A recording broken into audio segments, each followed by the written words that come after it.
Mine pekki, tee oma kuradi amatöör, keera oma nupud paika. Kloun selline. Hei. No nii, sõidame vä? Käes on jälle see õnnis aeg, mil järgmise 2 tunni jooksul kuuletele raadiost saadet nimega Sky Pluss Top 40 ja see tähendab seda, et järgmise 2 tunni jooksul võtame me kokku 40 möödunud nädalal raadio Sky Pluss eetris möödunud nädalal raadio Sky Pluss eetris kõlanud kõige kuumemad 40 lugu. Et ma ei saa niimoodi, ma ei saa valetada inimestele. Kustuta ära kõik. Ma ei saa, kui sa jälgid mind sealt läbi stuudioakna lolle. 3, 4, juba linnukesed väljas laulavad, keedad kasekesed kingul kohavad, lumi on ju ära, sul on talvekell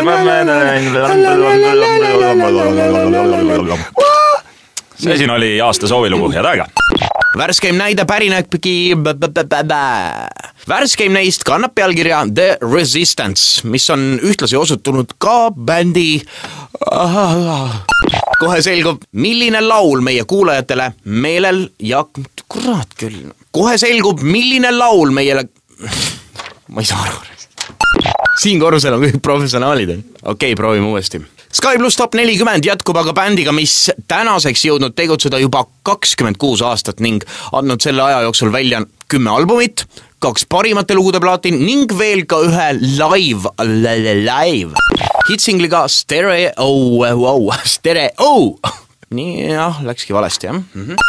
Esikoha loo juurde.